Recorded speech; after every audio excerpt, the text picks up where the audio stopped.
इनकार कर डाले, ये दावा उनके दुश्मन कर रहे हैं। यूक्रेन के बाद पोलैंड के साथ रोमानिया, इसके अलावा एस्टोनिया और डेनमार्क, इन देशों पर पुतिन का ड्रोन वाला खतरा मंडरा रहा है।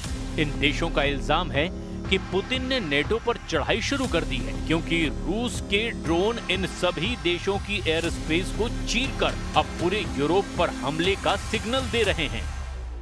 इन देशों को मिली वार्निंग के बाद पुतिन ने पश्चिमी यूक्रेन में उस जगह बहुत बड़ा हमला बोला जहां से नेटो का बॉर्डर सिर्फ 70 किलोमीटर दूर है।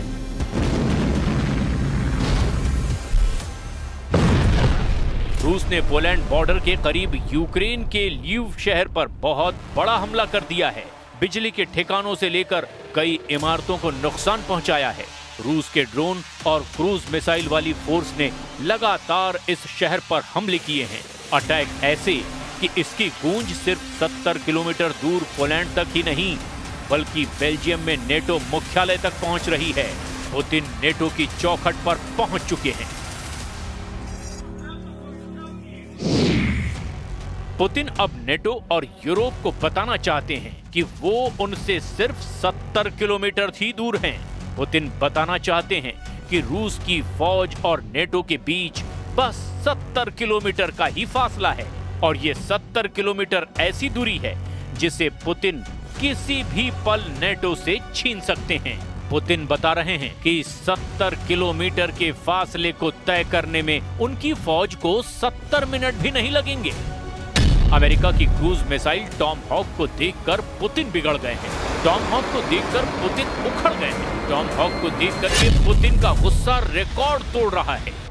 2500 किलोमीटर रेंज वाली ये क्रूज मिसाइल अब यूक्रेन को मिल सकती है, और इस मिसाइल ने रूस और नेटो के बीच तनाव को बहुत ज्यादा बढ़ा दिया है। हालात ये हैं कि पुतिन के ड्रोन अपना बॉर्डर पार करके रूस के दुश्मनों को ललकार रहे हैं। डेनमार्क की प्रधानमंत्री कह चुकी हैं कि नॉर्वे, पोलैंड और रोमानिया के बाद अब उनका देश खतरे में है, क्योंकि इन 3 देशों में ड्रोन वाली घुसपैठ के बाद अब यही पैटर्न डेनमार्क में भी दोहराया गया है।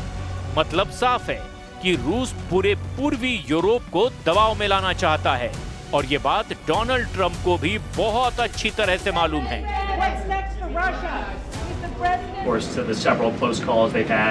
with the Danish military during the EU leaders meeting in Copenhagen. It's something the administration takes very seriously, and we are constantly monitoring it. The National Security Council here at the White House is in constant correspondence with our NATO allies, and the President speaks to many of them as well. Germany ने Putin को भड़काने वाला एक और कदम उठाया है। Germany के रक्षा मंत्री बोरिस पिस्टोरियस ने लिथुआनिया जाकर के रूस को आमने सामने के युद्ध के लिए ललकार दिया। जर्मन रक्षा मंत्री ने कहा कि बाल्टिक देशों को बचाने के लिए उनका देश बिल्कुल तैयार है, और जर्मनी इस इलाके में रूस को मुंहतोड़ जवाब देगा। इसके लिए लिथुआनिया में 2026 तक जर्मनी के 2000 सैनिक तैनात रहेंगे। पुतिन से नेटो की लड़ाई का खतरा बहुत बड़ा है। रूस से लड़ने के लिए फ्रांस पहले ही तैयार बैठा है। फ्रांस का सबसे खतरनाक जेट राफाल लगातार पोलैंड के आसमान में गश्त लगा रहा है। युद्ध का माहौल अंगड़ाई ले रहा है। ये फ्रांस के राफाल जेट हैं, जिन्हें भेजने वाले इमैनुअल मैक्रों हैं। अब पुतिन से टक्कर लेने के लिए इमैनुअल मैक्रों पूरी तरह से आगे आ गए हैं। फ्रांस दावा कर रहा है कि नेटो को रूस से वो बचाएगा।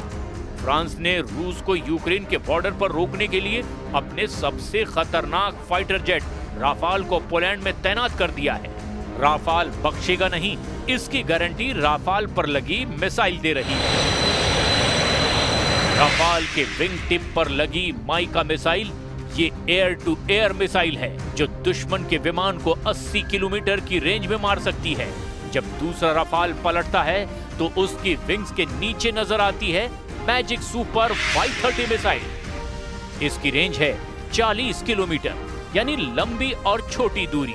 मैजिक सुपर 530 और माइका हर तरह के खतरों के लिए राफाल पूरी तरह से तैयार है, और उसके सामने इस वक्त चुनौती है पुतिन के विमानों और रूस से लॉन्च होने वाले ड्रोन को रोकने की।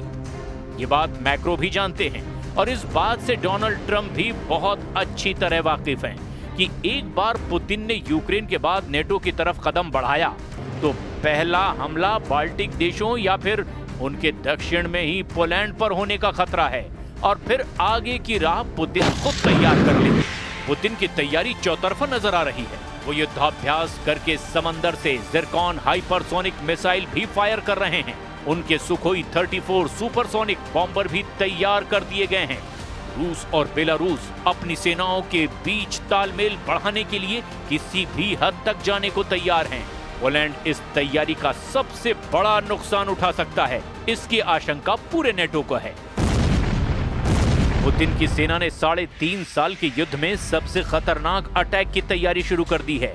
रूस इस बार यूक्रेन पर नहीं बल्कि नेटो पर सबसे बड़े हमले के लिए खुद को आजमा रहा है, क्योंकि अमेरिका और नेटो ने भी रूस को दबाने में कोई कसर बाकी नहीं रखी है।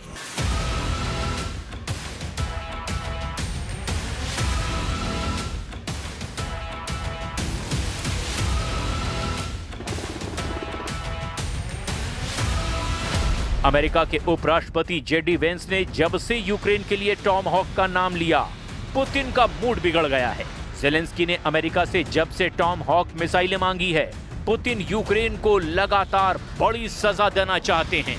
टॉम हॉक के ऐसे वीडियो यूक्रेन का हौसला बढ़ा सकते हैं, लेकिन वो ये भी जानता है कि पुतिन का गुस्सा अब रिकॉर्ड तोड़ रहा है और इसका पहला निशाना यूक्रेन के बाद पोलैंड बन सकता है, क्योंकि लीव पर हमला करके पुतिन साफ साफ बता रहे हैं कि नेटो और यूरोप को मैसेज साफ है कि वो उनसे सिर्फ 70 किलोमीटर दूर है। पुतिन ने बता दिया कि उनके और नेटो के बीच अब बस 70 किलोमीटर का ही फासला है और ये 70 किलोमीटर ऐसी दूरी है जिसे पुतिन की फौज कभी भी नाप लेगी तो नेटो घुटनों पर आ सकता है। पुतिन बता रहे हैं कि 70 किलोमीटर के फासले को तय करने में उनकी फौज को 70 मिनट भी नहीं लगेंगे और इसीलिए अक्टूबर का महीना यूक्रेन और रूस के बीच नहीं बल्कि पुतिन और नेटो के बीच तनाव बढ़ा रहा है और इस महीने के आने वाले दिन बहुत अहम होने वाले हैं।